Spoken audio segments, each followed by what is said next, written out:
Her name is Denise Dougherty, and she's with us this morning to talk about dysphagia. What is dysphagia, and how can it be combated? Denise is the past president of the American Academy of Private Practice in Speech Pathology and Audiology. That's a whole lot of A's in there. Denise, good morning. Good morning. It's good to have you with us here. Thank you. So dysphagia, what is that? It is a swallowing problem. So when you're diagnosed with that, there's really three different areas that could be not working well. It could be an oral dysphagia, which means it's happening in the mouth. You're having a problem chewing, you can't control the food and liquids. Or it could be in the pharyngeal phase, and that's what happens in your throat.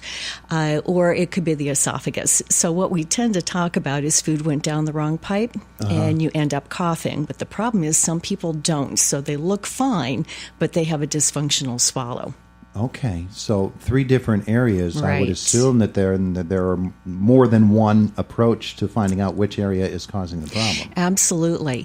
One of the biggest things that speech pathologists rely on after we do the evaluation is we often ask for what's called a modified barium swallow, or an MBS, and that is an x-ray of your swallow. So when you go to the hospital, the speech pathologist and radiologist will work with you. You're swallowing different liquids, different consistencies, so we see which one you have a better control of. And we're also looking at how you handle the food. And then we come up with a diagnosis. Is it an oral stage, or is it a pharyngeal? Is it, they may scan the esophagus and see that it's kind of getting stuck, or it's very slow going through, or it can be a combination. You can have all three. You can have two, so kind of a, which one is it? Yeah. Would I be correct in assuming that where there is dysphagia, there's also the chance of reflux and stomach acids becoming involved and causing damage? It can. With reflux, you can have what is typically called GERD, where it's in the esophagus, and that's where it does damage. But there's also something called LPRD, and that's laryngopharyngeal reflux disease. And what happens with that is you don't have heartburn, but it goes into the throat, and then it goes into the lungs and causes problems with the vocal cords. You have a change in your voice. You maybe have a shortness of breath, or you can have postnasal drip. All of those are things that can happen with dysphagia. So how common is this? What are we talking about in terms of... Well, it's more common than people think.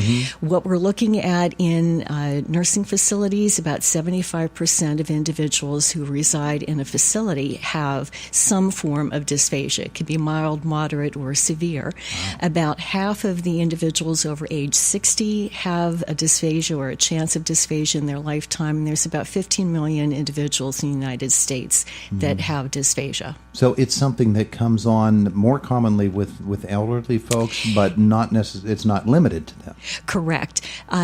What we see is as you get older, there's changes. The body slows down, the muscles slow down. If you're not eating correctly, you're not feeding the muscles what they need to work efficiently. When we're swallowing, we have what is called the pharyngeal phase, and that is only 1 second. So you have to swallow fast. And unfortunately, as we age, as we don't feed the muscles, that's not going to be a fast swallow. So we can't protect the airway, and that's where things go down the wrong pipe. We're talking with Denise Dougherty this morning about dysphagia, its causes, and we need to talk about treatments, obviously. Yes. So how many different approaches are there to that? I would assume many. There are. It's been a changing field. In the 1970s, when I went to grad school, we really didn't talk about it at all. So it's one of those fields that has evolved over the years. What you may find is recommended is a change in diet. So because you're not able to chew very well, or you can't control the foods, we may recommend that we chop your meats, or we have what is called ground meat or mechanical soft, where everything would be ground up.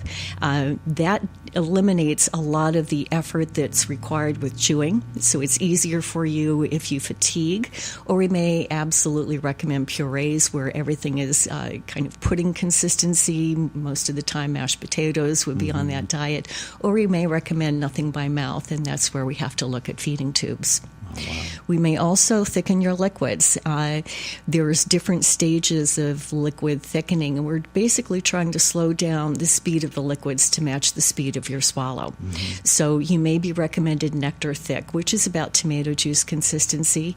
The next level is honey thick, and then we go to pudding thick, and that's very difficult for people to handle because it's difficult to deal with that sensation of thirst and get enough liquids into you if you have to eat them with a spoon.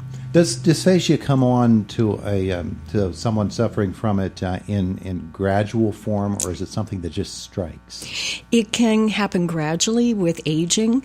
You start to see that there is some additional throat clearing or coughing, and because it's such a gradual thing, well, she's always coughed. Well, you really shouldn't always cough when you eat or drink.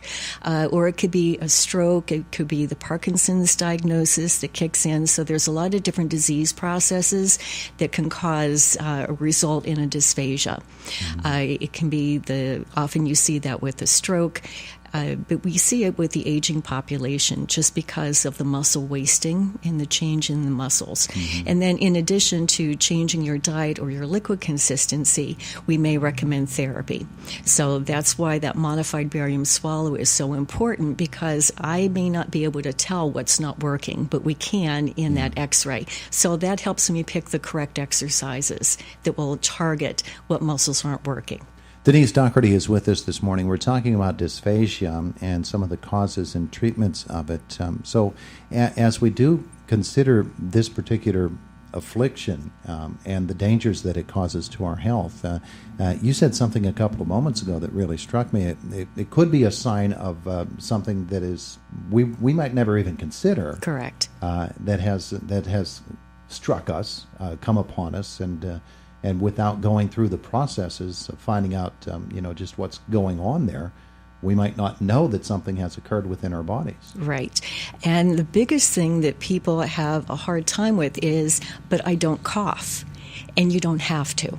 So when we're looking at things going the wrong direction, what could happen is when food or liquids goes into the airway, it triggers a cough response. It hits the vocal cords, and your body is trying to cough and clear what went the wrong direction.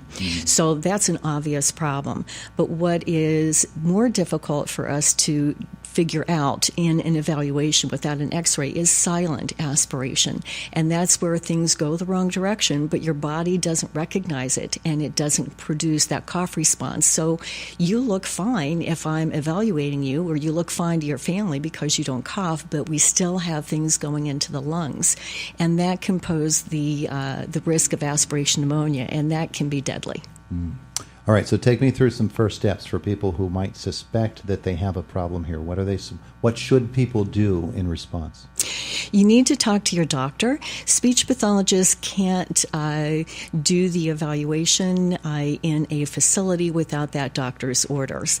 So let your doctor know if you're having difficulty with specific foods or you're coughing when you're eating and drinking. Another problem that creates issues is the dentures that don't fit very well. Because you can't control the food and the teeth at the same time. And if you use too much denture adhesive, you can actually create zinc poisoning, and that is not something we want. So you need to follow the directions for the denture adhesive, because that can be swallowed if you use too much and create some problems. Wow. I'm learning things here today that, I just would never have considered. You can also swallow your teeth. So I've had individuals where it's actually gone into the throat. There's individuals where the dentures made it into the lungs, where it's in the esophagus. So if you don't have that sensation, if you can't feel things are going the wrong direction, it's very easy to lose control of your teeth. And we don't know where they went. We assume it went into the napkin or the sheets in a facility, but you may have actually swallowed them. Oh, okay. Well, dysphagia is something that I'm sure I wasn't aware of how widespread it might be and some of the dangers of it. I'm sure there are others like me who are just learning of this. And yes. It might actually begin to explain something to them. They might say to themselves, that really sounds like what's happening to me. I should get it checked out. And with any medical condition, that response, I should get it checked out, has to be followed by actually making that step, doesn't it? And you often find that the elderly, your loved ones, start limiting what they're eating. and they make excuses. Oh, meat is too expensive, and I can't really afford it, when they just can't handle it. One thing we don't realize is bread is a very dangerous food item. The energy and effort that's required to break down bread is the same as is required to break down peanuts, and we don't see that. We assume bread is just very easy to consume, but it doesn't melt and it gums up. So that can stick in the throat and create some problems. All right. So for somebody who wants more information about dysphagia and wants to get in touch with you or others, what should they do? You can call my office, 724-388-2145, but also talk to your physician. That's always a good step. They can do some screenings and then refer you to the appropriate speech pathologist. I'm glad you came in to speak with us about this. Thank you. I appreciate it. It is Indiana in the Morning, presented by First Commonwealth Bank. Thanks to Denise Dougherty for coming in and talking about dysphagia.